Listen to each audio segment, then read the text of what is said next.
Hello! Today I'm continuing my look at Final Fantasy VI with a discussion on the prominent party member of Locke Cole.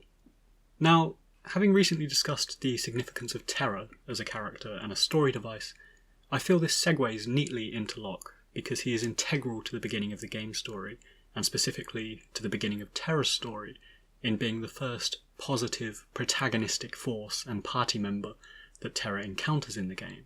And between the two of them, they form the opening stanza of Final Fantasy VI, thrusting us into a frantic escape from Narshe, and being the first elements of the ensemble cast that gradually builds up into a large fellowship of characters for which Final Fantasy VI is well renowned.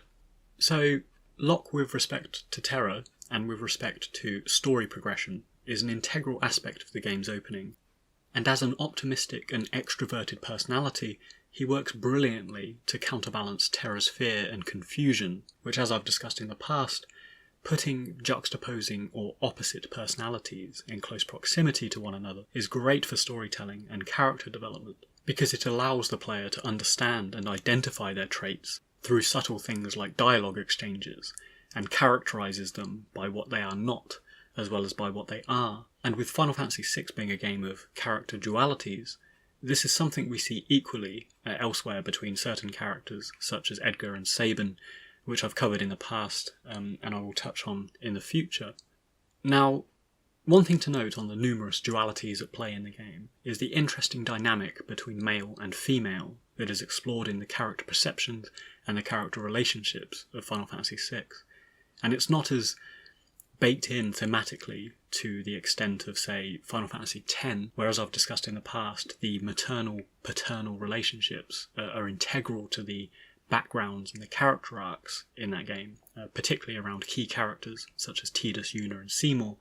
But nonetheless, Final Fantasy VI definitely plays with gender and relationships as driving factors behind several characters, or at least facets of their personalities. And looking at Locke specifically, this is the impetus for his story arc and his personal arc and crisis in the game.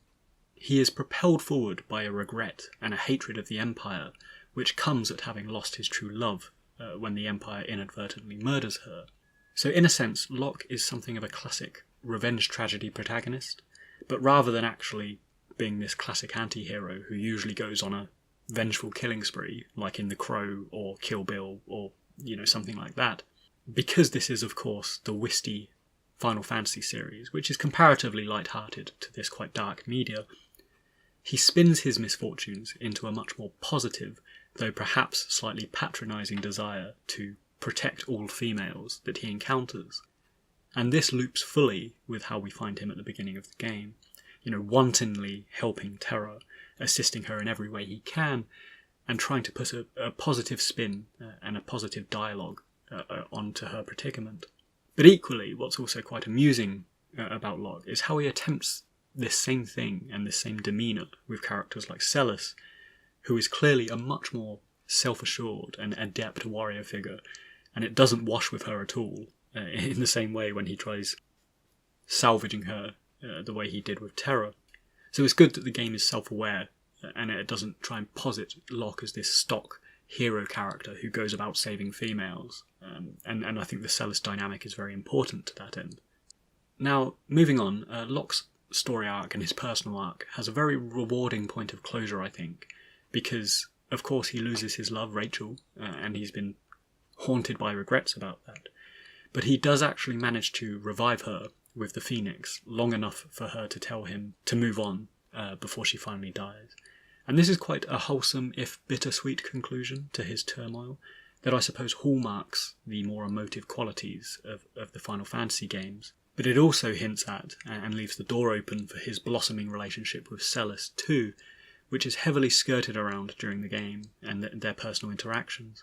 But it's never overtly consummated is the wrong word, but it's never concluded, shall we say. We never see a romantic fruition in the actual game events, and it's more down to players reading between the lines there.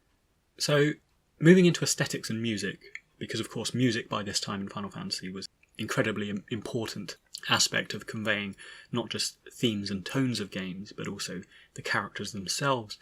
Locke is very much the affable rogue type, the likes of which we see elsewhere in fantasy fiction, whether it's Captain Jack Sparrow or Zidane in Final Fantasy IX, and so on. And again, dealing with the dualities of Final Fantasy VI, this is a stock character type who has the juxtaposing traits of frequently breaking the law and defying social norms, but having a firm moral compass that sets them on the right path and ensures that they are always around to protect the needy, do the right thing, and so on. And this adventurous roguelike character comes through in Locke's associated music theme and his score, which is completely opposing to Terra's, which is, as we've discussed, is quite fraught and dramatic. And Locke's, by comparison, has this sense of boundless adventure, which I really quite liked, and I liked the contrast between these two. But equally, as with Terra, Locke's colour palette has these standout contrasting colours too, and where Terra was comprised of the opposing colours of green and red, Locke is equally defined by these opposing colours of blue and yellow. So a very cool colour palette that stands out, particularly when we think about how Final Fantasy VI is rendered, in these top-down pixel graphics. And I think he stood out really well on the screen. But again, more recently, and in recent years, like Terra, there was a slightly more mixed rendition of him in Dissidia. I thought he looked quite cool in Dissidia personally, and generally I think his roguelike, pirate-esque demeanour really propelled Final Fantasy VI forwards and stood out back then, but also I think it transferred well to the contemporary graphics there. But I know some people were quite averse to some of the newer renditions of these old school characters. So that about wraps up my thoughts on Locke. If you got this far, thanks for listening, and I hope you enjoyed it. And feel free to drop a comment below. Let me know your thoughts on Locke, and please consider sharing, subscribing, and checking out the description below for more episodes and details about how you can support the channel.